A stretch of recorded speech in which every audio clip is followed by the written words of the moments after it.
Merci Monsieur le Président, mes chers collègues. Permettez-moi aussi de commencer mon propos par tout simplement une pensée pour les Turcs de Syrie, qui sont aujourd'hui, les Kurdes de Syrie, pardon, qui sont aujourd'hui agressés par les Turcs, qui franchissent la frontière et qui attaquent cette partie de la Syrie. Cela pourrait avoir des conséquences très graves. D'abord dans la confiance que les Kurdes pourraient avoir envers les Occidentaux. On sait aussi que le régime turc est très lié à Daesh et à certains islamistes radicaux. Et on voit bien que ces islamistes radicaux pourraient tout simplement reprendre du poil de la bête dans cette région avec l'aide des Turcs. Ce qui est particulièrement gênant et qui est contraire à nos propres intérêts. Donc espérons que la communauté internationale saura stopper cette attaque le plus rapidement possible et ainsi nous défendre tout simplement. Et on voit bien que la confiance que l'on peut avoir finalement quand on est en Syrie vis-à-vis des Occidentaux, eh bien la confiance c'est particulièrement important. Et je voulais justement, Monsieur le Président, parler de la confiance. La confiance qui existe en Bretagne, la confiance qui est entretenue, qui est revitalisée, et la confiance que nous n'avons pas de la part de l'État central. La confiance qui existe en Bretagne, c'est d'abord celle que les Bretons s'accordent à eux-mêmes. Je rappelle que ça n'a pas toujours été le cas. Et on voit bien que les très récents sondages, dont celui de TMO pour 2 cercles de réflexion, montrent une majorité de Bretons favorables à la réunification, c'est-à-dire à retrouver les frontières historiques avec les 5 départements bretons, avec la Loire-Atlantique. C'est important. Aucun pays en Europe n'aurait pris une partie d'une région pour la mettre dans une autre région. Il n'y a qu'en France qu'on peut trouver ce genre de choses.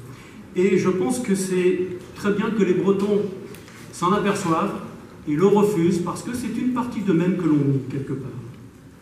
Donc la Bretagne inspire confiance, adhésion. Nous nous devons de trouver les moyens de répondre à cette attente. Ne perdons pas de vue que c'est bien l'ambition de nos travaux communs. Je note d'ailleurs que dans son rapport sur la fusion de certaines régions, la Cour des comptes révèle, je cite, « La répartition préexistante des départements entre les régions n'a pas été remise en cause, ce qui a sans doute compliqué la recherche d'une délimitation cohérente. » La Cour des comptes ne fait pas de politique, mais elle juge qu'effectivement, il fallait redécouper les régions existantes.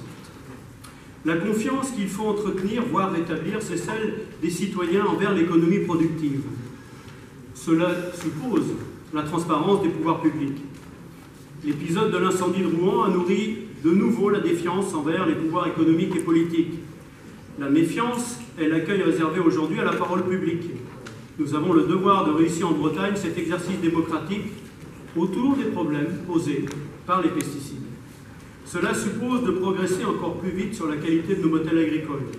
De notre côté, nous avons confiance dans la capacité des agriculteurs à évoluer vers des modèles plus vertueux. Ils ne demandent d'ailleurs que cela, à condition qu'ils en aient les fruits, car le problème, il est bien là. Les prix agricoles sont toujours de plus en plus bas et on leur demande toujours de faire des efforts de plus en plus élevés. Donc, plus en adéquation avec la demande sociale, certainement, parfois contradictoire, il faut aller de l'avant, mais rien ne se fera sans nos agriculteurs. Les arrêtés municipaux controversés pris d'abord à Langouette puis dans une dizaine de communes en France sont un mérite. Relancer le débat public. Pour autant, elles ne donnent pas les clés de la solution. Ces arrêtés prennent par contre le risque de crisper les relations entre une profession agricole prête à évoluer, mais qui se sent attaquée. Et ça, ce n'est pas bon.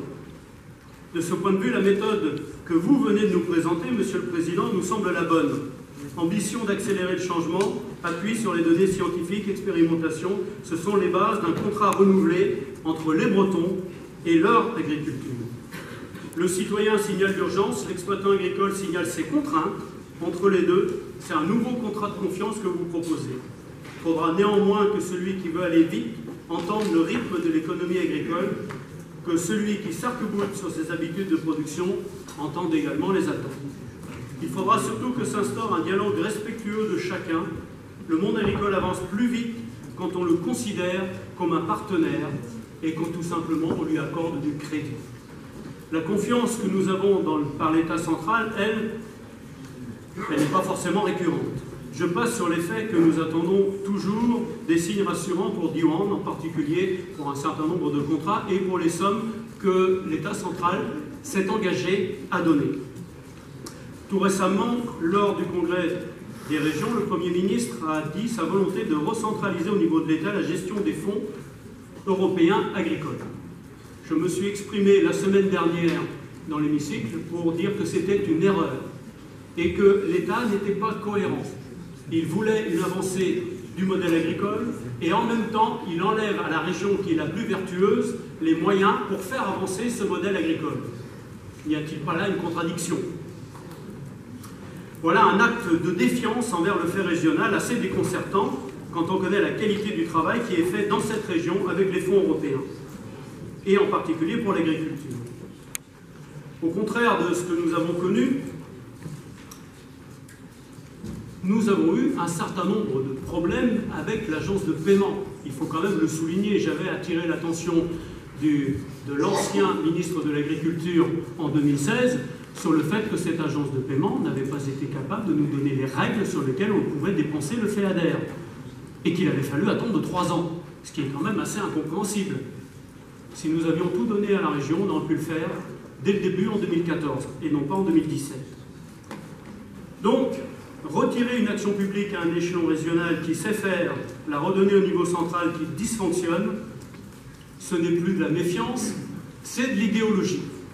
Penser que les problèmes locaux peuvent se résoudre à partir de Paris, c'est tout simplement abdiquer une bonne administration, et une bonne administration qui, évidemment, sera plébiscitée par nos concitoyens qui attendent qu'une seule chose, c'est que l'administration soit efficiente.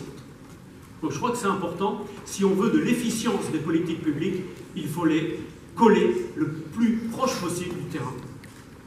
Nous serons donc à vos côtés, Monsieur le Président, pour continuer de travailler à obtenir la gestion de l'ensemble des fonds européens en Bretagne.